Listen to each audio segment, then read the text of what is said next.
Clarence Holmes is the former president of the Cleveland NAACP. Born in 1926, he migrated to Cleveland from Alabama to attend law school and establish a practice in the city. In this interview, which was recorded on January 28th and March 24th, 2022, he discusses his upbringing, tenure in the NAACP, the United Freedom Movement, and the Ludlow neighborhood. Hello. Hello, my name is Aaron Fountain. Today is January 28th, 2022, and I am interviewing Clarence Holmes over the telephone. So, okay, I can start my first question. Okay. So, my first question is I like to ask everybody is, can you tell me about yourself? Where were you born, where you're from, your parents, and childhood upbringing? Well, I was born in Birmingham, Alabama on October 15, 1926. My father was a Methodist minister, and my mother was what we, in the olden days, used to call a housewife. I lived in the state of Alabama in different places as my father was transferred from one church to another. And I finished high school in Decatur, Alabama in 1945. And then I went to the Desegregate. I was drafted into the segregated army before I finished high school. And after I was discharged 2 years later, I came to Cleveland to attend Western Reserve University, from which I graduated with a bachelor's degree in 1950. And then I attended law school and graduated in 1953. And I subsequently passed the Ohio bar examination. And I practiced law for 62 years. And I retired in 2015. I married in 1953, and we have 3 children. Karen, who is the oldest, and she lives in Boston, and she works for a TV station in Boston. She is community relations director, and she graduated from Boston University. Our second child is Clarence Jr., and he attended and graduated from Massachusetts Institute of Technology with a bachelor's degree in chemical engineering. And he worked for Pfizer and then for Johnson & Johnson. And now he is an independent photographer. He has a photography business. Our youngest child, who is also a daughter, is Leslie, and she works for Key Bank. She's assistant vice president at Key Bank, and she has one daughter who is a senior in Case Western Reserve University. And we hope and expect that she's going to graduate Phi Beta Kappa. Mm-hmm. But that remains to be seen. But she's a senior, and she'll be graduating in late May or early June. My wife and I have been married 68 years. We are into our 69th year. So that's it. That's a short history of the short and simple annals of the poor. Mm-hmm. I'm kind of curious. What would you say the difference between growing up in Alabama, coming to Cleveland, being in like the Jim Crow South, and going up north? Well, I guess it's hard to put in words, but some of the same things that we encountered in Alabama, we also had were faced with in Cleveland. Though we didn't have segregated schools in Cleveland by law, but in effect they were segregated. What the lawyers call de facto segregation. But in Alabama, the schools were segregated, the school systems were segregated, and the lawyers call that de jure segregation. Mm-hmm. But otherwise, housing is very segregated in Cleveland. Mm-hmm. Even now, not just when I first arrived. I came to Cleveland in 1947. That's when I entered West Reserve University as a freshman. But anyhow, things are different, but the French have a saying, the more things change, the more they stay the same. So Mm-hmm. that's it. Oh, okay. If you remember, what encouraged you to go into law and become an attorney? The flip answer is it didn't involve heavy lifting. That is to say, not physically, but psychologically, there's a lot of heavy lifting. But I think I was encouraged and inspired by my father, who always wanted to be a lawyer, but didn't have the opportunity to go to law school down in. He's originally from Georgia, Mm-hmm. but Georgia and Alabama at the time there were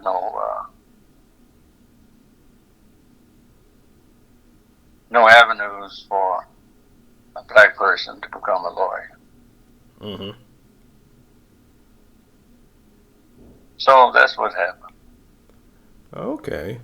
So I've been learning a lot more about the United Freedom Movement and its campaign against school segregation. So, do you have any memories of? I know you headed the organization once. So, do you have any memories of the organization? I do, yeah, but just what area you want to? Oh, yeah. So I read a lot about what they did against school segregation and the various Right. Protests and the superintendent and mayor who were very irresponsive in terms of the complaints. So, do you know how the UFM came together? Well, as I already indicated in my opening remarks, Mm-hmm. my memory is division because that was over 60 years ago. Yep. But what happened was not only I was president of the NAACP, Mm-hmm. the Cleveland branch, and there were a lot of organizations that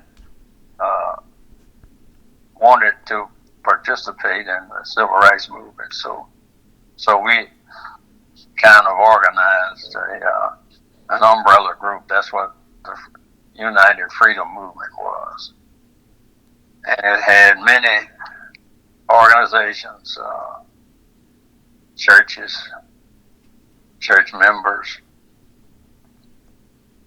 other organizations, Urban League, the Jewish Community Federation. I forgot the name of the church organization, but there was an organization of Protestant churches. I can't remember the name. But Like Abyssinia, that's one of them, maybe. I'm sorry. Abyssinia. Well, that was an individual church, but I mean, that was a church. That was an organization of Protestant churches that was part of the United Freedom Movement. Mm-hmm. but I don't remember their name. And one of my regrets is I didn't keep a journal, which I would urge anybody involved in any kind of civic activity to keep a journal. But I didn't. So some of the things I can't fill in for you. Okay, that's fine. I'm curious, what was your role as the president of the NAACP at the time? Like, what were your responsibilities? Well, as head of the organization,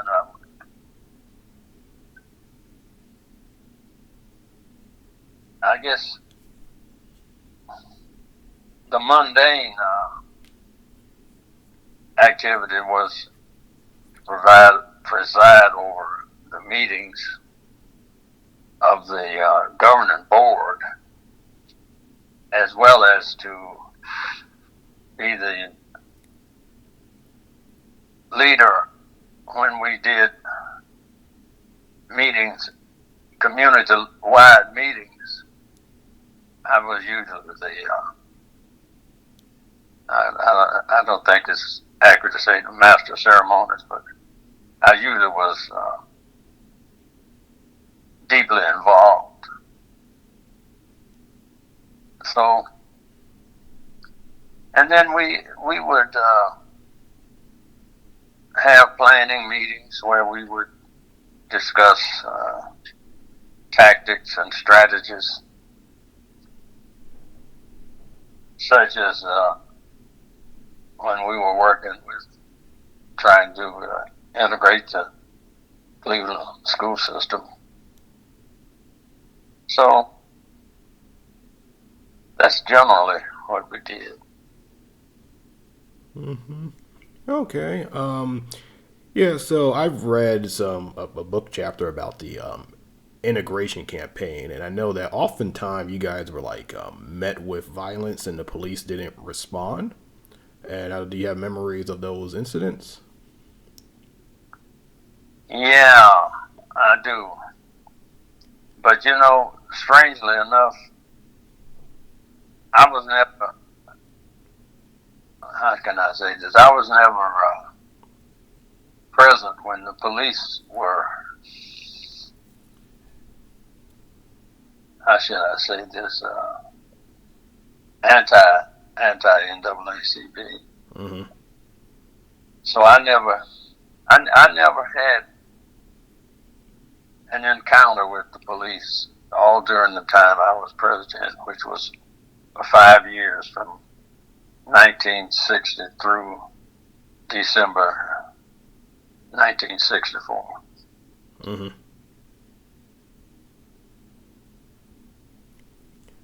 Okay. I know I did read about the tragic incident of Reverend Bruce Cutler, Yeah. the young man who was accidentally killed by a bulldozer. Right. I mean, do you have any memories of him? I do. Yes. Yeah. How was he like as a person? Well, I didn't know him very well, but I knew him and I knew who he was, and I knew about his activities. So I can't give you a personality sketch of him because I didn't know him that well. Mm-hmm. But he was deeply involved in civil rights activity, and he gave up his life. He lay down in front of a bulldozer with the expectation that the driver would see him, and the driver didn't see him and ran over him and killed him. Mm-hmm.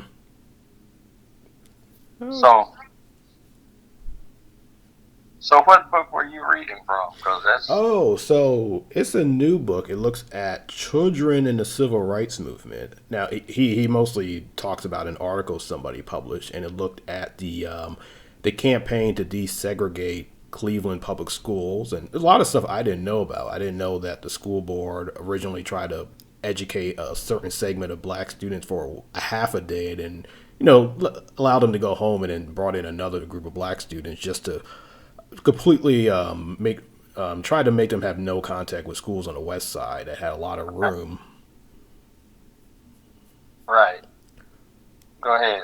That's right. Yeah, it had a lot of room. And when they did originally, I think they let black students like attend the schools, but they couldn't interact with the white students. Then eventually they're like, okay, they can interact, but it was only like 50 minutes per day. And it seemed like they were trying to juggle, like trying not to offend white parents, but at the same time not trying to fully integrate the schools. So it's like this juggling act that did not placate either side. That's right. Exactly. And what was the name of the book? It's called The Young Crusaders. It recently came out, but it's only like a small section of a chapter that talks about that.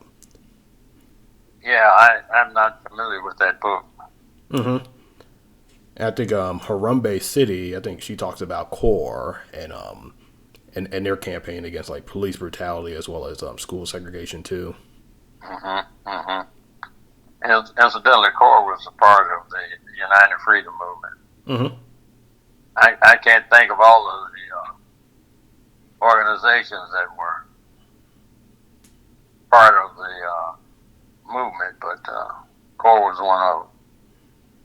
Okay. Yeah, I think the book also talked about how the United Freedom Movement came together as a way to like deter more militant groups from organizing, even though UFM was pretty confrontational, but it definitely was not. I mean, militant in any kind of how people would define it at the time. Yeah, but whenever you're doing anything, whatever it is, there's going to always be people who take exception with what you're doing, mm-hmm. and think you should do it another way. And sometimes they're right, and sometimes they're not right. But we had divergent opinions back in the heyday of the civil rights movement. Some people thought nonviolent protest was suicidal, and some people thought that was the way to go. So whatever. Mm-hmm. Yeah, I said, do you have memories of any interactions with city officials like Mayor Lochner or Superintendent McAllister? That's if I pronounce his name correctly. McAllister was. Yeah, they seem very irresponsive. Superintendent, he was president of the school board. Oh, okay. Yeah. Yeah. Which was an elected position. Oh, okay. Yeah, I had encounters with both him and Mayor Locher, mm-hmm. Ralph Locher. And Ralph Locher was not, how can I say that? As far as I remember, he was not an open racist. But like many white people, he believed, as far as I can tell, he never said this to me, but he believed in the status quo, mm-hmm. as many white people did then as well as now.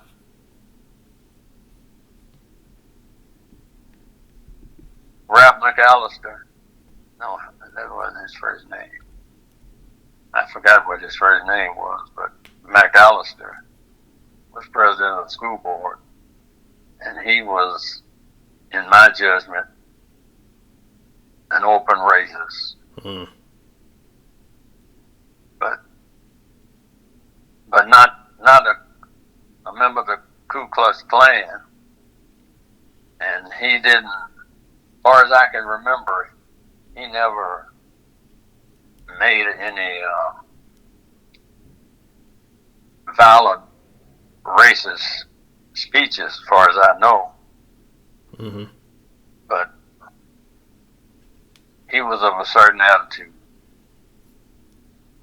like many white people then as well as now. Uh-huh. Right. Yeah, that's interesting because I study my dissertation looks at the San Francisco Bay Area, and I kind of realized how racism in northern cities and out west it was very subtle. So it was never really like the South, where it was pretty brutally honest. It's just more so people talking in Right. codes. Are you there? Yeah, I'm still here. Okay. No, you're right. You're right. And even now, many whites tend to,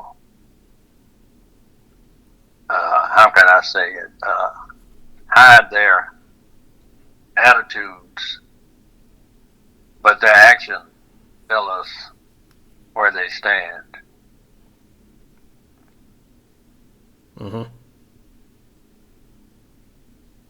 So, So yeah, I was curious. Were your kids enrolled in school at the time when you were active in the NAACP yeah, and oh they yeah, were? but even though we live in Cleveland, Uh-huh. we also in the Shaker Heights City School District. So they went through school in the Shaker Heights City School District and not the Cleveland District.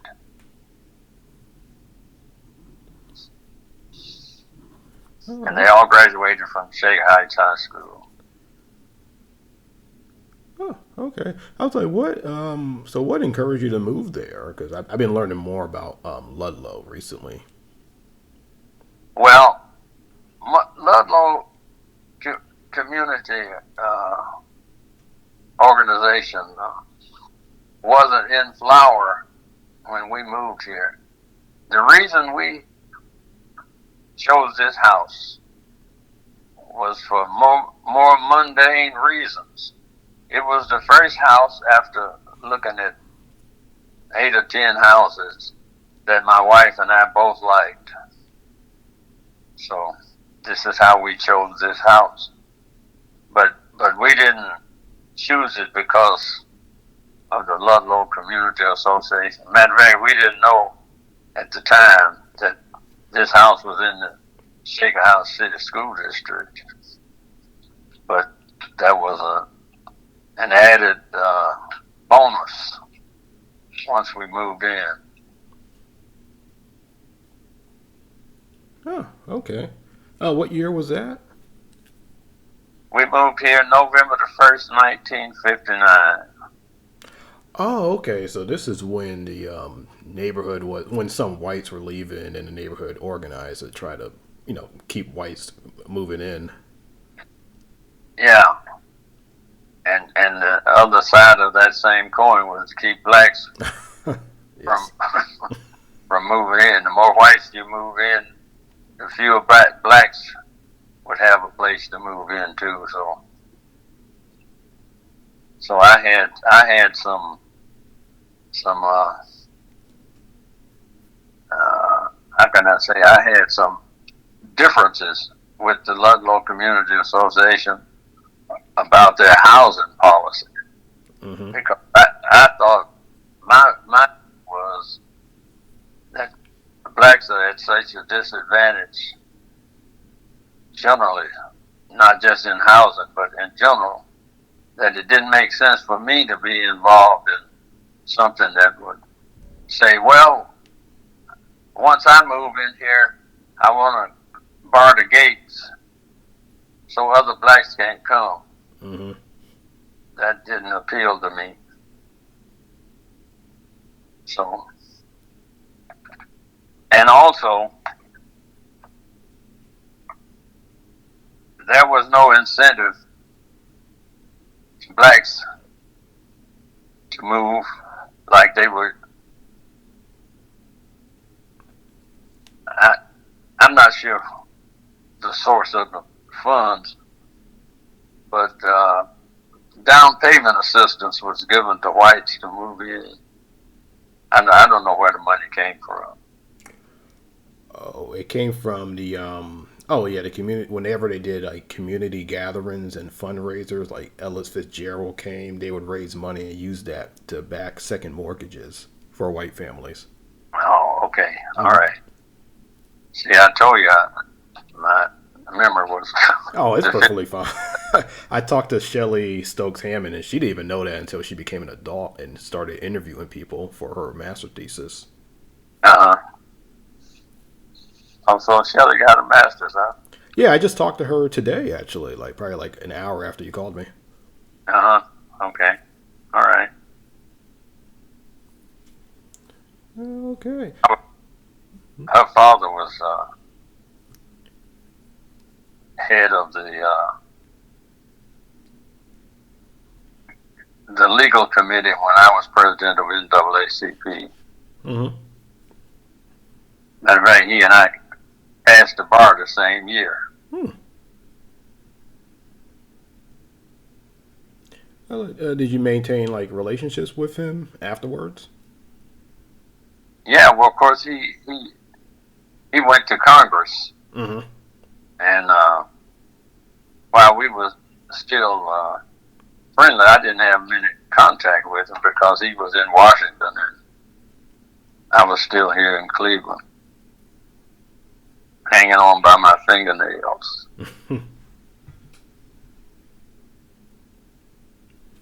Okay. Yeah, I was wondering about the Ludlow. So even though you had disagreements, did you get to know some of the people in the association?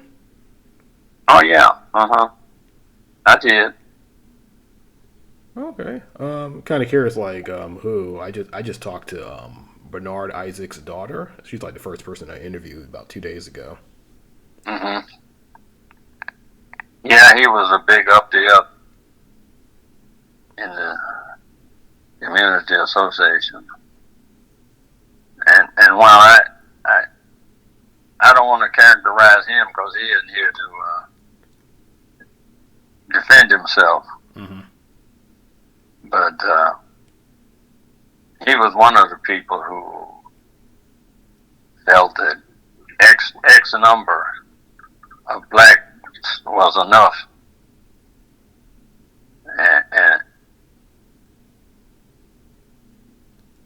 and once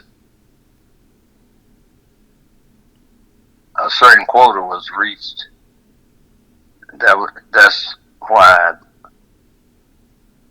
some of the people tried to get whites to move in. Mm-hmm.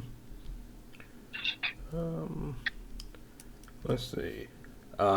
Wait, did you ever join the association? Yeah, at one point I was, for 1 year, I was the treasurer. Oh, okay. Yeah, of the association. Yeah. Yeah, I joined. I figured I could do more good inside than outside. So I joined. Okay. I know when you joined, did you try to get them to end that quota against black home buyers? I was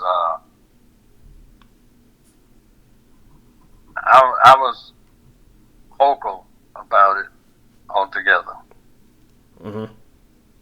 but it never. But my view didn't prevail, so I became less active. Okay. Wait, what year was this when you like became less active? I knew you were going to ask the question. I, I would have to make a note of that question Mm-hmm. and look up and then call you back because it's probably 19. Let's see, we moved here in 57 and 59. It probably was.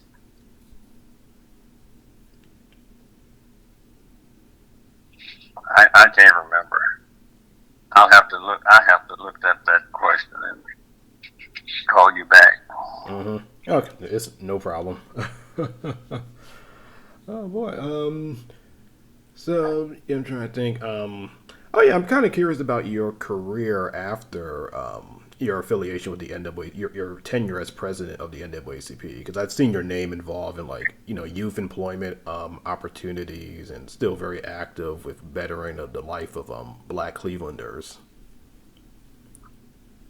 Yeah. Well, after I after my last term as president of NAACP, which was December 31, 1964, Mm-hmm. I went back to the private practice of law. Incidentally, Mm-hmm.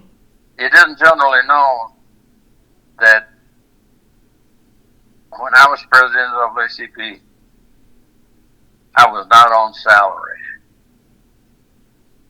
The only thing I got out of the presidency was only compensation was psychic satisfaction. Mm-hmm. Some people think I was on salary, but I wasn't. I didn't even have an expense account. Hmm. So that was that. Okay. But I went back to practicing law. Matter of fact, I practiced law all during the time I was president of NAACP, because even though it took up an increasing amount of my time, I still had to make a living and Mm-hmm. pay the mortgage and buy groceries, gasoline for the car, and so forth. Mm-hmm. So I had to keep my practice going. Yeah, that makes sense. I've talked about that with my professor because he studies the Black Panther Party. He said that a lot of people when they got the old age they kind of struggled because being a revolutionary doesn't come with a retirement package. That's right. Yeah. Yeah. Oh, well, this is just a quick question. Is it normal for a president of the NAACP to get a salary? No, it's not. Okay. I'd be surprised if of course, there are many chapters all over the country, so they may have uh, different policies.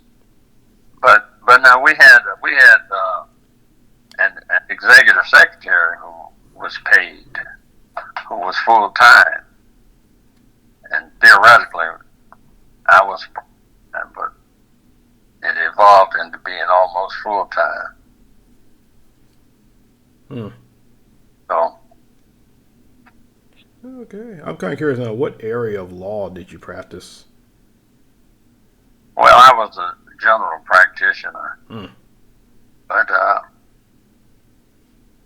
my practice evolved so that after a while I was doing primarily probate work, that is, estates and wills and trusts sometimes, not many trusts, but wills, and probating estates. I did very little criminal work. Mm-hmm. Oh, okay. Yeah, I would say that was most of the questions I had. Because some of them we covered. Yeah, like I'm still learning more. I've tried to get in contact with Ruth Turner, the former chairwoman of CORE. Yes. She lives in the D.C. area, but she hasn't responded back yet. Okay. Yeah, I remember Ruth. Oh, you do? Oh, okay. I haven't talked to her yet. All right. Well, feel free to call me back if you run into some questions that. This is the beginning of the second interview. Yeah, so that was a good time because, like I said, there were questions that came up after being on the job longer and meeting Otis Moss and Reverend Cavendish at Abyssinia. Yeah, those other questions that just came up for me. Oh, okay. Okay. Oh, you ready? Are you there? Yeah, I'm still here. Okay. Okay. Yeah, so I was just, yeah, so, yeah, going back to my question, I was kind of wondering, so, like, growing up in Alabama, I was kind of curious, how quickly did you learn about, like, race and race relations? How quickly did I learn? Yeah, like, when did you first started noticing race growing up in Alabama? Oh, I. It's hard to remember. It just came with the. It was just part of society, Mm-hmm. and we didn't have to be schooled that we were being discriminated against. We just knew it. It just was in our bones. Mm-hmm. So I can't answer that specifically as to what age I was when. Oh, okay. Yeah, so another question, I want to know more about your service during World War II. Like, where were you stationed, and can you talk about how it was like to serve in a segregated force? Well, of course, I never served in an integrated force, so Mm-hmm. it's hard to compare the segregation with the non-segregation. But I was inducted in Fort Benning, Georgia, and I took my basic training in Shepherd Field, Texas. That's near Wichita Falls, Texas. And I was stationed after that, after basic training. I was sent to a base in North Carolina where I stayed for three weeks. And then they sent me to communication school near Fresno, California, called Camp Pinedale. And after I finished the course in communication, I was a lineman, a telephone lineman. That's what they trained me as. Then I went to Clarence, Utah, which is outside of Salt Lake City. And I was there from January of 1945 until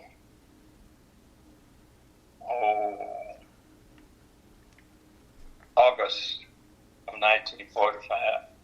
And then I was discharged because at the time they were discharging soldiers who had 18 months of service. And even though I didn't have but 14 months at the time,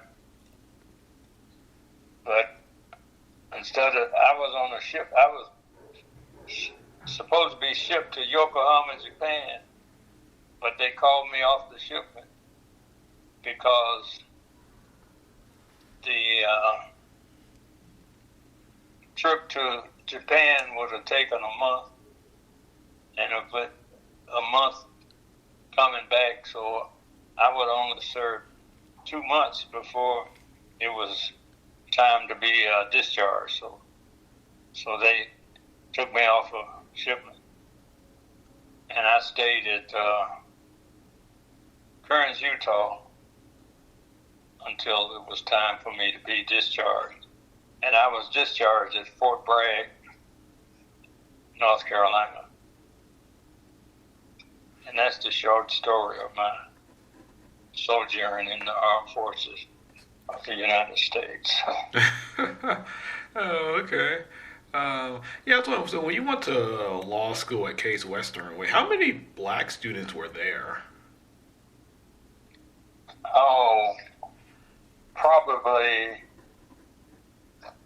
15, 16. Okay. But my entering class had 6. And some of the older students said that 6 was the largest number that had ever been admitted at one time. But they didn't have records of that. That was hearsay passed down from. Okay. Previous graduates. How was the experience being like such a small minority in a predominantly white setting? Well, you knew you were black, so you couldn't get away from that. But I don't recall anything in law school that I remember or that was obvious to me that indicated any discrimination. But this isn't to say there wasn't. I'm just saying it wasn't obvious anyhow.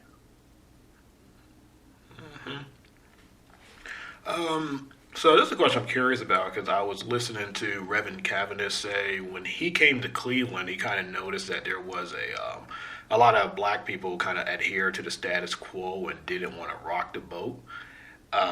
So did you notice the same thing when you first came to Cleveland, how there was a stronger emphasis on negotiating behind the scenes rather than direct actions?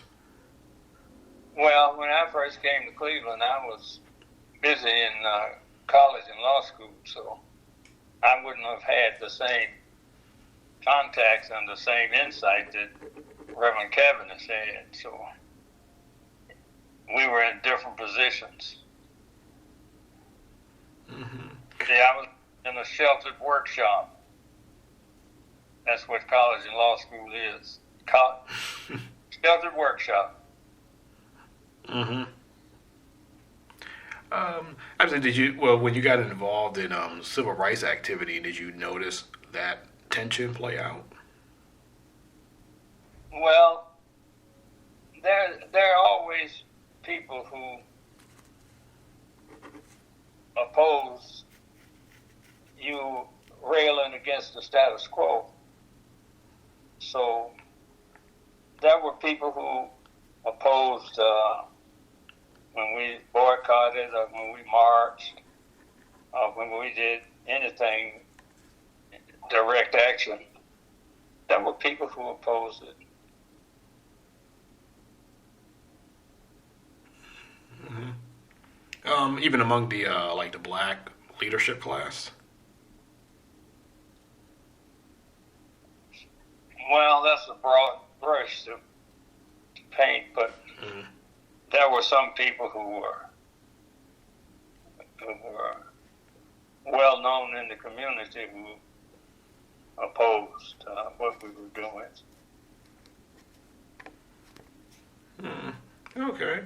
Now, if I'm correct, I think Abyssinia Baptist Church, that was the headquarters of the United Freedom Movement? No, I don't think, no, that isn't true. Okay. Where did the United Freedom Movement meet then? Well, where did we meet? Mm-hmm. We met at different churches. Oh, okay. And the executive secretary of the NAACP was also the chief staff person for the United Freedom Movement. Okay. I was kind of, what was your relationship or the United Freedom Movement relationship with the Cleveland's religious leaders? So I had the privilege to at least talk to 2 who are still around. Well, generally speaking, let's see, it was a mixed bag. There were some religious leaders who were in our corner, and there were some who opposed us. I remember one instance where we were picketing one of the five and dime stores, and one minister whose name I don't remember said he would denounce us from the pulpit if we didn't pull in our pickets. But we paid no attention to it.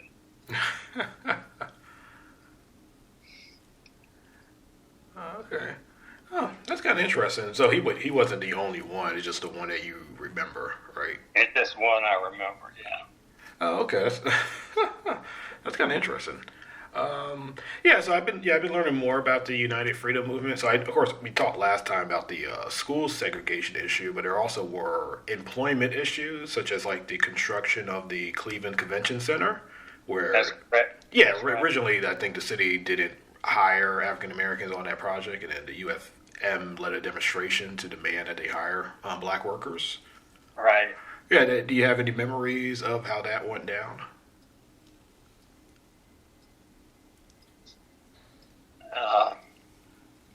You're taxing my memory because I think I told you this. I'm 95. Yes. And this happened when I was in my mid-30s.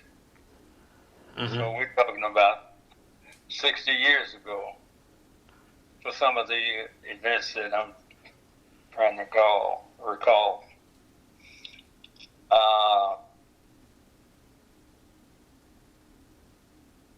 The city of Cleveland grudgingly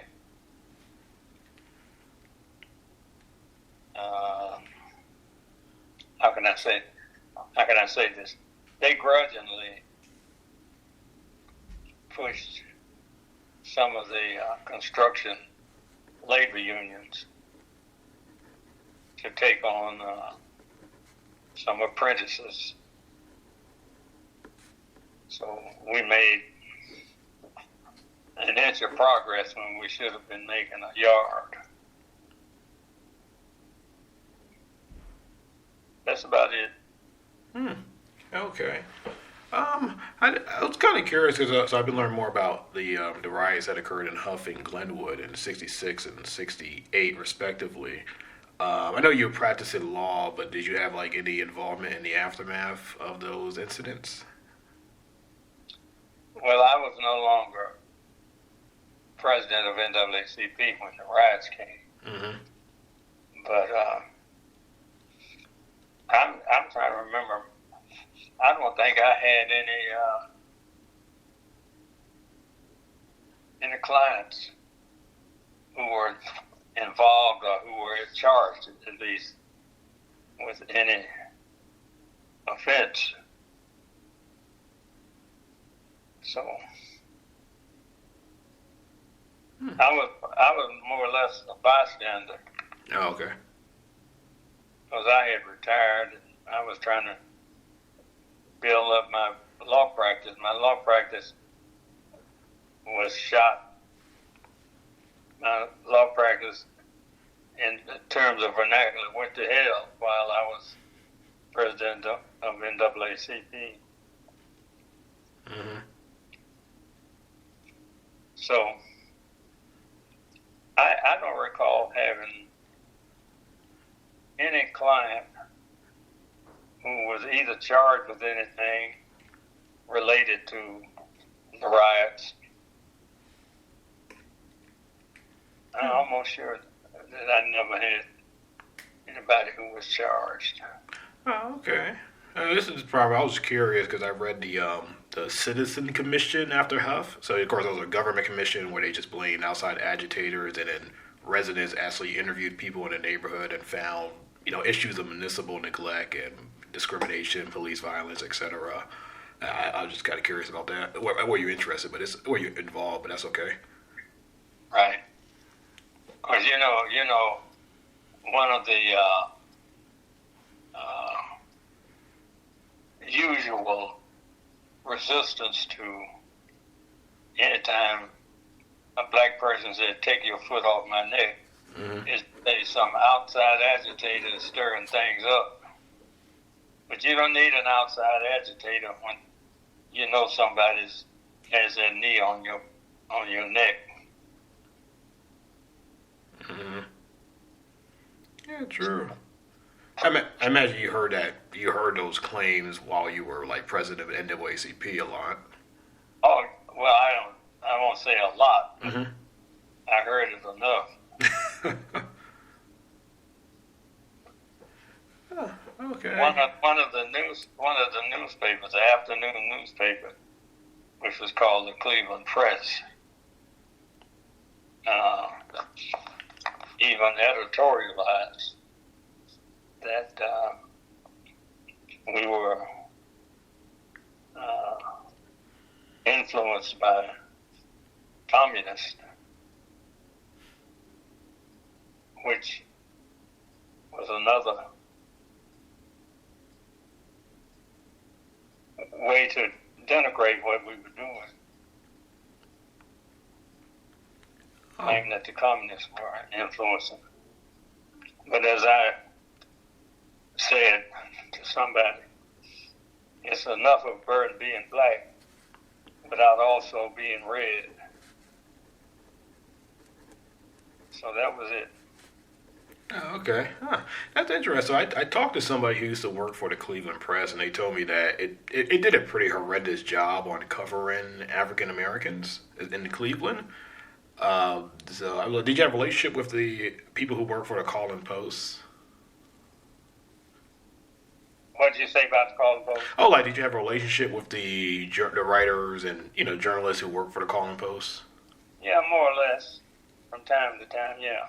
Okay, how was that like? Because I know they did a pretty good job on covering the the rich diversity of Cleveland's like black community.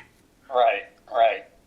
So I'm not asking for a name, but what was the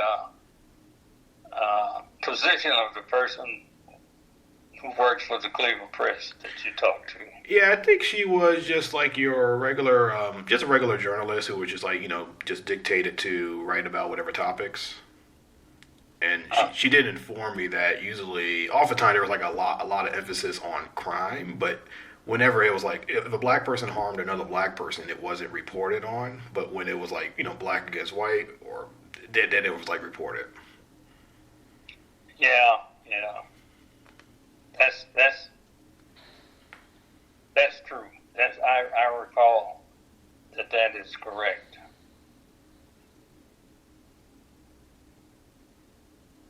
Mm-hmm. So, oh yeah. I know you're about to talk about your relationship with the Call-in Post. Well, generally speaking, the Call-in Post were on the side of the civil rights activity in general. There may have been some areas where they may not have signed on to a particular tactic, but generally speaking, they were on our side. Mm-hmm. Oh, okay. Now this is a question going to like Ludlow that I'm kind of curious about. So I know since the 80s, Ludlow became like majority black, like I think 85%, if I'm correct. Do you have any like guesses as to why that happened, even though there was like an effort to try to maintain integration?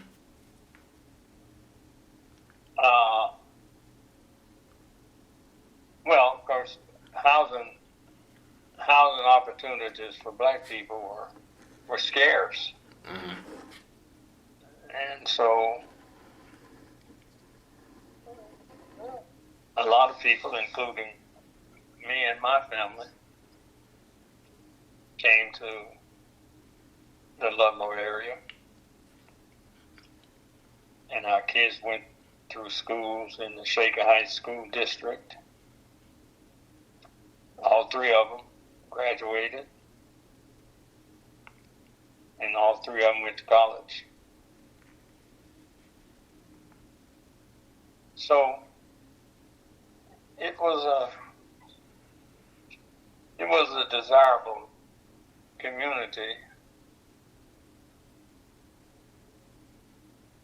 and that's why a lot of black people were interested in coming here.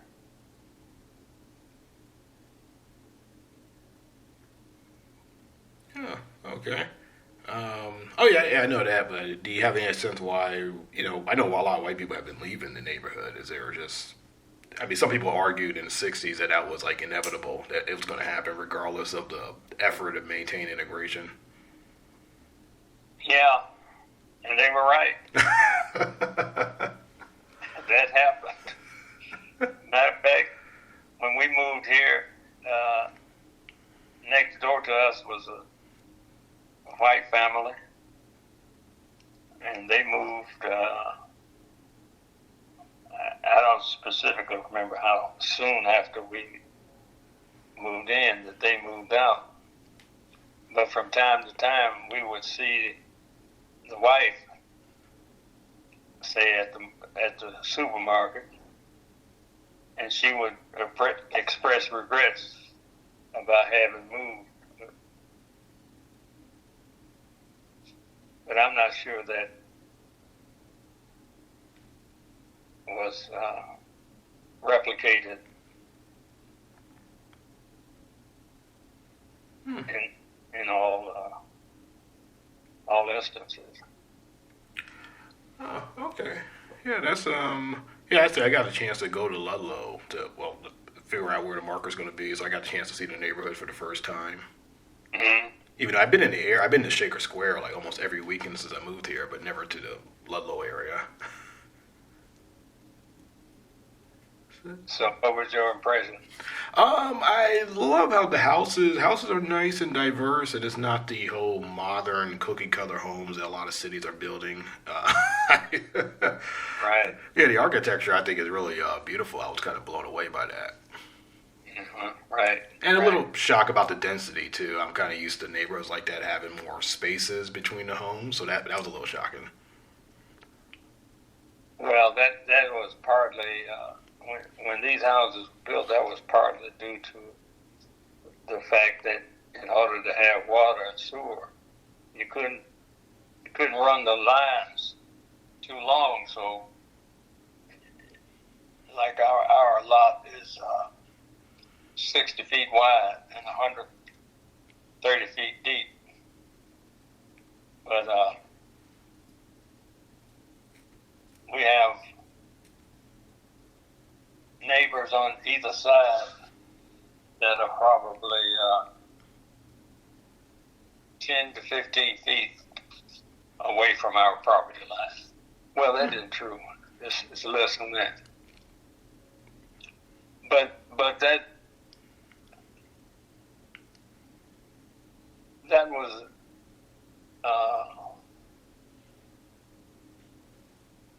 the closeness of the house is what I'm trying to say. Mm-hmm. Was dictated by the water and sewer lines. You couldn't have the houses too far apart because you'd have to run the water lines and the sewer lines a long way. Yeah, okay, the houses are still like in good shape, right? Even though they're like almost 100 years. I think they are 100 years old now, or some of them at least. My house was built in 1930. Oh, no, okay, that's not too old. Almost 100 years. Almost 100, yeah. Getting old. Okay, I was curious. I come from a town where a lot of the houses are over a century old, and they're like, there never was an effort to maintain them, so they've been crumbling, especially because a lot of poor people live in them. So where'd you come from? Allentown, Pennsylvania. So it's a predominantly Puerto Rican community, but most of the Puerto Ricans are from New York and are like low income. And then after that, it's like African Americans and white residents who stayed, but most white residents have left. So the city has gotten more segregated since the 1970s. But the houses are just, bad is an understatement when I talk about those homes. A lot of houses were converted into 2 to 3 apartments. So sometimes you have like 2 or 3 families living in just like one house. Yeah. Yeah, that happened in some areas of the city of Cleveland. Yes, Huff is one of them. I'm in Glenville. Yeah, right. Yeah, that's two of the areas I had in mind. Okay. Yeah, that was all the questions I had, actually.